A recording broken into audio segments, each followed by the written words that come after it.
본문에는 여호수아 22장을 통하여서 동쪽 지파들에게 일어났던 일들에 대하여서 언급하고 있습니다. 루벤 사람, 갓 사람, 므낫세 반 지파 이렇게 설명을 하는데요. 개역 개정판에 보면 루벤 사람, 갓 사람, 므낫세 반 지파 이렇게 1절에 기록하고 그 뒤쪽에 10절에 보면 루벤 자손, 갓 자손, 므낫세 반 지파 이렇게 기록했습니다.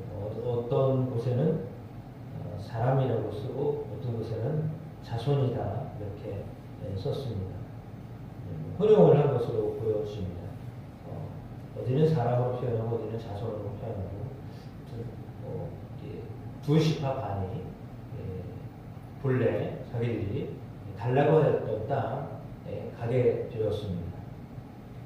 오늘 본문에 보니까 모든 일을 다 마쳤기 때문에 이제 자신들의 자리로 돌아가게 됩니다. 돌아갈 때 여호수아가 그들에게 부탁한 것이 있었습니다. 그것은 다름이 아니라 오직 여호와의 명령, 율법을 지켜라 라고 하는 것이었습니다. 5절에 보니까 너희의 하나님 여호와를 사랑하고 그의 모든 길로 행하며 그의 계명을 지켜 그에게 친근히 하고 너의 마음을 다하며 성품을 다하여 그를 섬길지니라 라고 하였습니다. 그러니까 하나님을 잘 섬겨라, 오직 여호와 하나님만 섬겨라 라고 하는 명령을 그들에게 내렸습니다. 하나님의 명령을, 하나님 계명을 잘 지키고 그에게 가까이 하고 마음을 다하고 성품을 다해서 그를 섬겨라 라고 하는 것입니다. 그러니까 여호와의 신앙을 잊어버리지 말아라 라고 하는 거죠. 왜냐하면 4절에 보니까 너희의 하나님 여호와께서 이미 말씀하신 대로 너희 형제에게 안식을 주셨으니 라고 했습니다.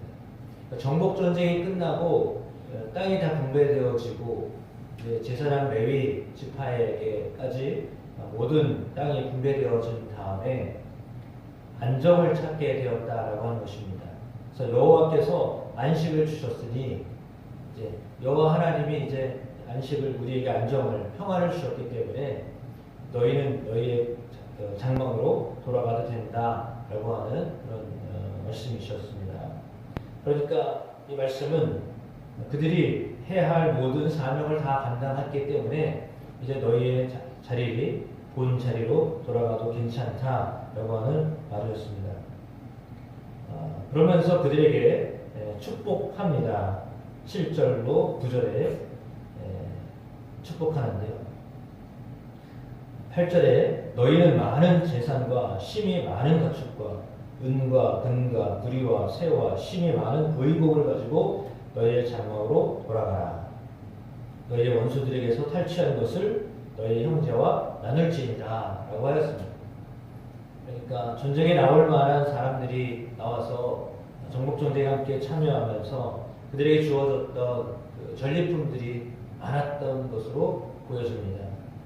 그 많은 전리품들을 가지고 이제 너희의 장막으로 돌아가라 라고 하였습니다. 아마도 전쟁에 참여하지 않았으면 이러한 전리품이 없었겠지요. 당연한 이야기입니다. 정복 전쟁에 함께 자신들의 그 본거지를 떠나서 정복 전쟁에 함께함으로 얻어졌던 전리품들이 꽤 많았던 것으로 성경은 표현하고 있습니다. 재산과 가축과 은과 금과 구리와 새와 많은 의복 이것들을 얻게 되었다라고 했습니다. 그러니까 얻은 것을 가지고 돌아가서는 너희가 너희 형제들과 함께 나눠 가져라 라고 그렇게 명령을 하였습니다. 그리하여 그들은 명령을 받은 대로 또 모세에게 여호와께서 명령하셨던 대로 그들을 떠나서 소요지 길앗으로 돌아갔습니다.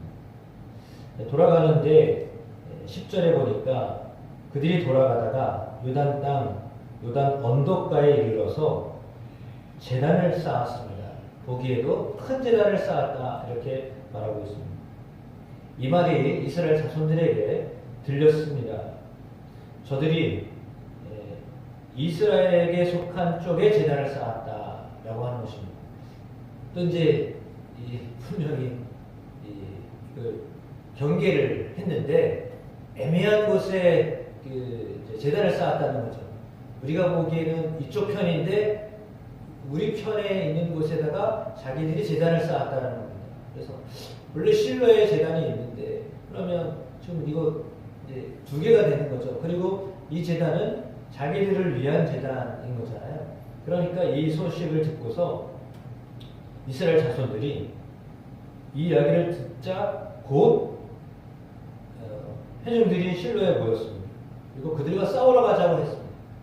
그러니까 안정을 찾고 이제 정돈이 다 된 상황이었는데 제단을 쌓았다는 소식 때문에 더군다나 자기들 진영 쪽에다가 제단을 쌓았다는 것 때문에 화가 났습니다. 이제 오해가 생긴 건데 두 가지 오해겠죠. 하나는 왜 우리 경계에다가 제단을 쌓았냐라고 하는 오해, 그런 것이었습니다. 또 하나는 왜 제단을 쌓으라는 말이 없었는데 스스로 임의로 제단을 쌓았냐라고 하는 것이었습니다. 제단은 실로 하나여야 하는데 그래서 한 분 여호와를 섬겨야 되는데 너희가 왜 너희의 마음대로 제단을 쌓았냐라고 하는 그런 것이었죠. 이 말에 나머지 지파들이 동요하기 시작했습니다. 저들이 가자마자 우리를 배반했다. 저들이 가자마자 여호와를 배신했다. 이렇게 나오는 겁니다. 그러니까 그들이 말을 들어보니까 안 되겠거든요. 이거 손을 봐줘야지 처음부터 이렇게 되면 앞으로 어떻게 우리가 같이 살 수 있을까라고 하는 그런 의심이 든 거죠. 그래서 도저히 안 되겠다. 따져야 되겠다라고 하여서 이제 제사장의 아들 비느하스를 그곳에 보냅니다. 보낼 때 혼자 보내지 않냐고 다른 지파의 우두머리를 함께 보냅니다. 그래서 그들에게 가서 얘기를 하는데 너희가 어찌하여 이스라엘 하나님께 범죄하여 오늘 여호와를 따르는 데서 돌아서서 너희를 위하여 제단을 쌓아 너희가 오늘 여호와께 거역하고자 하느냐. 부올의 죄악 때문에 여호와의 회중이 재앙이 있지 않았냐. 그 일을 우리가 아직도 생생하게 기억하고 있는데 그 죄악이 부족해서 지금 여호와를 따르지 않으려고 하느냐. 우리 이 일이 되면 뭐가 되냐면 너희가 잘못한 거는 아는데 너희 잘못으로 끝나지 아니하고 그 잘못의 결과가 뭐냐면 형벌이 오는데 재앙이 오는데 그 재앙은 우리에게도 다 임하는 거다라고 하는 겁니다. 그러면 뒤에도 또 아간에 대한 이야기를 20절에 또 합니다. 아간 때문에 그 한 사람이 자기를 위하여서 의복 숨기고 금을 숨기고 이렇게 일을 하다가 우리 전체에 얼마나 큰 영향을 미쳤냐. 혼자만 죽었냐? 그게 아니라 몇천 명이 죽었잖아요. 그 일로 인해서 사람들이 그렇게 죽어가고 어려움을 당한 걸 우리가 생생히 다 기억하고 있는데 지금 또 너희가 지금 무슨 짓을 하고 있느냐라고 이제 높아심에 찾아가서 따져 묻는 거죠. 이게 어찌된 일이냐라고 하는 것입니다. 그들에게는 과거에 경험이 있었기 때문에 상당히 민감했던 것입니다. 또 다른 실수를 범하지 말아야 되겠다. 하나님께 우리가 범죄하지 말아야 되겠다라고 하는 그런 경각심을 가지고 접근하게 된 것으로 보여집니다. 오늘 본문을 통하여서 표면적으로 보여준 것을 볼 때 말을 하지 아니하고 제단을 쌓았던 두 지파 반에 잘못이 있었고 거기서부터 시작이 된 겁니다. 그러니까 우리가 거리가 머니 여호와를 위하여 제단을 쌓을 거다. 그러니 너희들을 허락해 줘라. 라고 하고서 일이 진행됐다면 문제가 생기지 않았을 것입니다. 근데 아무런 의논도 없이 건너가자마자 큰 제단을 쌓았다라고 했거든요. 우리가 보기에도 큰 제단이라고 했으니까 이제 그들이 나름대로 실로보다 훨씬 더 큰 제단을 쌓아서 이제 이 의심이 되도록 한 거죠. 오해 살 만한 일을 한 겁니다. 그러니까 실은 그들의 마음에는 여호와를 섬기겠다라고 하는 마음으로 시작됐지만 이쪽 편에서 볼 때는 저것들이 가자마자 여호와를 배신하고 엉뚱한 짓을 하고 있네? 그러면 그 죄악의 결과는 그들만 당하는 것이 아니라 우리도 당하는데, 우리도 어려움을 당하고 우리도 재앙에 임하게 되고 하나님이 화를 내시면 우리에게도 어려움이 생기는데 이거는 안 된다 라고 하고서 이제 그거를 이제 무마시키려고 이제 비느하스와 다른 지파의 신앙들을 보내게 된 거예요. 이 모든 일들이 그들의 의도를 전혀 알지 못한 상황에서 이쪽에는 들려주고 보여지는 것이 이거 안 되겠다 그런 마음이 들었던 거고, 이쪽에서는 또 나름대로 신앙으로 살아보려고 했던 건데 그게 이제 이쪽에서는 그렇게 안 비춰진 거죠. 그러니까 서로 간의 어떤 그 소통의 부재 때문에 생겨났던 오해였는데 그 오해를 풀기가 어려웠던 겁니다. 왜냐하면 처음부터 그걸 풀었어야 되는데 그 문제를 풀지 않고 그냥 가다 보니까 이 오해가 상당히 이제 지금 어떤 상황까지 벌어진 거죠? 우리가 전쟁을 하자라는 것까지 나오게 된 거예요. 그러니까 어떻게 보면 이거는 서로를 잘 알지 못하는 것으로 인하여서 내분이 생기고 전쟁이 일어날 것 같은 그런 아주 긴박한 상황까지 이르게 된 거예요.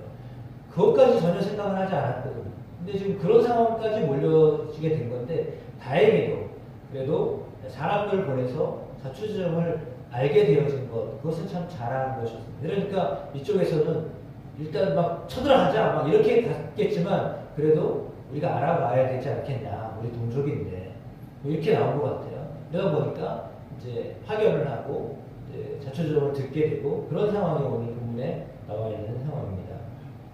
여러분, 우리가 삶을 살아가다 보면 의도가 그렇지 않았는데 전혀 다른 의도로 비춰지기도 하고 때로는 그렇게 보여져서 그렇게 사람을 판단하기도 합니다. 의도와 관계없이 내가 선한 의도로 시작했어도 상대방은 선하게 안 보일 수도 있어요. 왜? 그렇게 비춰지기 때문에 그런 겁니다. 반드시 오해 살 만한 일을 했기 때문에 그 오해 살 만한 일이 오해를 불러일으키면 그러면 그것은 분쟁이 아니라 공동체에 아주 안 좋은 영향을 미치는 거예요. 그거를 처음에 풀지 않으면 상당히 어려워지는 상황이 되는 거예요.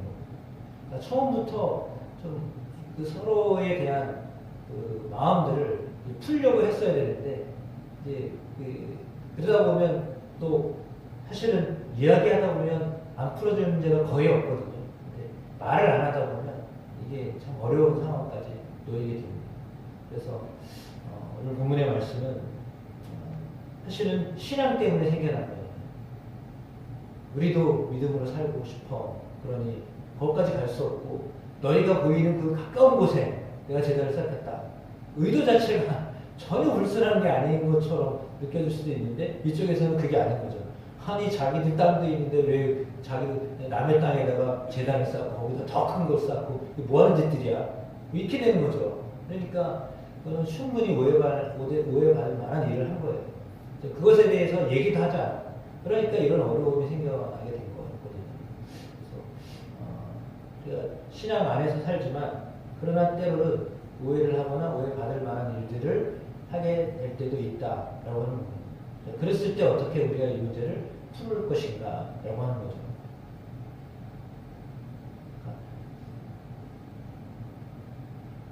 제가 목회를 하면서 최근에 많이 느끼는 것 중에 하나가 그겁니다. 하나님의 의도도 아닙니다. 분열은 하나님의 의도도 아니고 사람이 원하는 것도 아닙니다. 그런데 뜻하지 않게 의견의 차이나 바라보는 관점의 차이들 때문에 분열이 일어납니다. 편을 갈리기 시작합니다. 너 나랑 달라. 그런 것 때문에, 다른 것 때문에 틀리다고 생각합니다. 같이 할 수 없다고 생각합니다. 그 일이 그게 개개인의 일이 뿐만 아니에요. 우리나라 국회에서 보여주는 그 문제나 미국에서 민주당하고 공화당이 싸우는 문제나 이 자본주의라고 하는 것과 사회주의라고 하는 이런 큰 이념의 틀에서 싸우는 것이나 똑같습니다. 개인이 싸우는 일이나 집안에 싸우는 일이나 뭐 지역끼리 싸우는 일이나 나라가 싸우는 일 다 똑같습니다. 다른 건데요. 다른 측면에서 접근한 건데요. 이거는 틀렸다라고 정죄하기 시작하면요. 전쟁이 나는 거예요. 틀렸으니까 고쳐야 될 거 아니에요. 그리고 상대방을 설득을 시켜야 되는데 상대방을 설득시키는데 너무 많은 허비가 되니까 정력이 너무 쓰이잖아요. 그래서 아예 말을 안 하는 거예요. 저것들 우리하고 전혀 다른 존재들이니 말이 막 나가는데 근데 이거 뭐 상대가 안 된다 이렇게 되는 거죠. 그러면 골이 계속 비틀어져요. 근데 근본적으로 생각할 때 왜 그런 생각을 했을까? 왜 그럴까? 그건 사실은 다 공동체 이익을 위해서 이게 더 유익한 거야 라고 생각해서 그걸 하는 거지. 물론 그 안에 그거를 통해서 개인적으로 유익을 얻으려고 하는 참 이상한 사람들도 있습니다.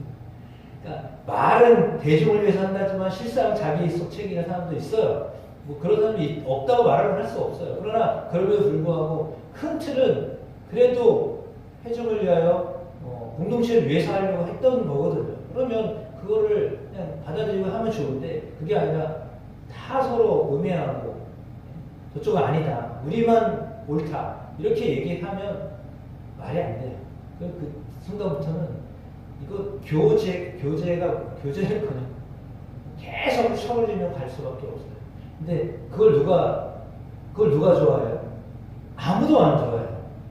하나님도 기뻐하지도 않고 사람도 원하지 않아요. 그럼 누가 제일 좋아할까요? 마귀가 제일 좋아해.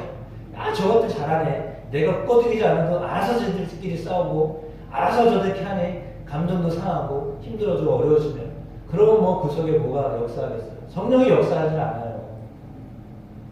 성령이 하나 되게 하시는 영인데 그렇게 분열되고 갈라지고 저편과 내 편 이렇게 시작하면 성령이 역사를 못해요. 성령이 역사하지 않으면 그 안에 하나님의 은혜를 경험할 수가 없어요. 임재를 경험할 수가 없어요. 그게 사단의 계략이에요. 근데 그걸 몰라요, 사람들은. 그거 캐치 못해요. 솔직히 누가 손해보려고 그러겠어요. 근데 조금 손해보면 다 같이 살 수 있거든요. 근데 그게 아니라 내가 손해봤으니 나는 안 된다. 여기서 시작되면 이거는 공동체가 살아남을 수가 없어요. 공동체가 살아나는 것이 하나님이 원하시는 건데 그 일을 위해서 정말 믿음의 사람들이 먼저 깨어 있어야 돼요. 그렇지 않으면 오히려 우리는 옳은 일을 한다고 하지만 그것이 전체적으로 봤을 때 그게 옳은 것이 결코 아니었다라는 것을 나중에 깨달을 수도 있거든요. 분명히 이게 옳은 거예요. 근데 옳다고 다 옳은 게 아니거든요. 말이 맞는지 모르겠지만 이게 맞는 말이거든요. 근데 맞는 말을 맞는 때에 해야지 지금 상황에서 할 게 아닐 때가 있거든요. 그거를 분별을 해야 돼요. 이게 공동체에 어떤 영향을 미칠 것인가를 봐야 되는데 그 생각을 안 해요. 그냥 옳은 거야. 옳은 대로 가야 돼. 이렇게만 하다 보면 공동체가 깨져요. 공동체가 깨지면 사실은 유익이 없어요. 그게 훨씬 더 큰 유익이 있거든요. 안정을 가지고 안심을 하게 되는 것이요. 더 큰 유익이 있어요. 하나님의 보호하심 가운데 살아가는 것이 가장 큰 보장이에요. 그걸 놓치지 마셔야 돼요. 그 부분을 우리가 마음에 늘 새기고 사셔야 돼요.